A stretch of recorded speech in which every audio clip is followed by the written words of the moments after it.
পটুয়াখালীর কুয়াকাটায় হারিয়ে যেতে বসেছে প্রায় ২৫০ বছরের রাখাইনদের কৃষ্টি ও সংস্কৃতি। ঐতিহ্যবাহী রাখাইন পাড়ায় অবৈধভাবে নির্মাণ করা হচ্ছে বহুতল ভবন।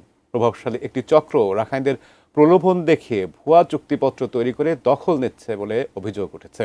অবৈধ বহুতল ভবনের নিচে চাপা পড়ছে সাবেক প্রধানমন্ত্রী বেগম খালেদা জিয়ার উপহার। পটুয়াখালীর প্রতিনিধি মোহাম্মদ মুস্তাফিজুর রহমানের তথ্য ছবি নিয়ে ডেস্ক রিপোর্ট।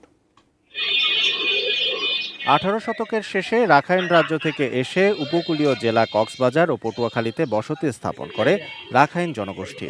২০০৪ সালে পটুয়াখালী সফরে যান তৎকালীন প্রধানমন্ত্রী বেগম খালেদা জিয়া। রাখাইনদের জীবনমান উন্নয়নে তাদের টংঘর উপহার দেন তিনি। সেই টংঘর অপসারণ করে নির্মাণ করা হচ্ছে অবৈধভাবে বহুতল ভবন।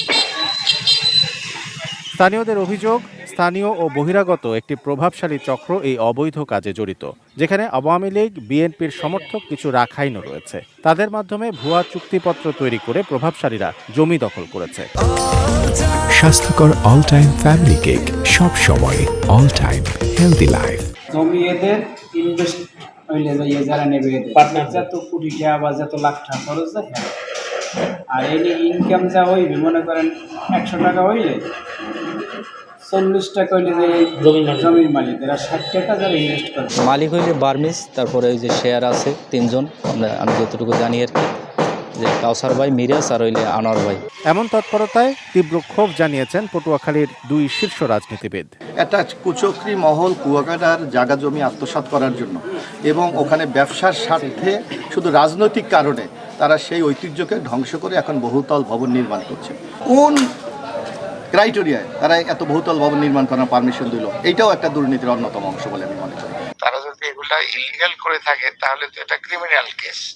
সেটা ওখানে টিএনও, ডিসি, ওখানের ওসি, ওখানের এসপি, ওনারা এটা লিগ্যাল সাইডটা দেখবেন এবং অনুমোদনহীন স্থাপনা উচ্ছেদ করা হবে বলে আশ্বাস দিয়েছেন জেলা প্রশাসক। বেআইনিভাবে চুক্তি করছে, চুক্তিপত্রটা আমি এখনো হাতে পাই। এটা আমি উপজেলা নির্বাহী অফিসারকে বলেছি যে তাদের কাছে সংগ্রহ করে এটা আমার কাছে দেওয়ার জন্য। রাখাইন সম্প্রদায়ের ঐতিহ্য রক্ষায় দ্রুত কার্যকর ব্যবস্থা না নিলে অচিরেই কুয়াকাটার এই ঐতিহাসিক জনপদ বিলীন হয়ে যাবে বলে আশঙ্কা জেলার সচেতন মহলের। Shamsul Arefin, desk report, ATN news.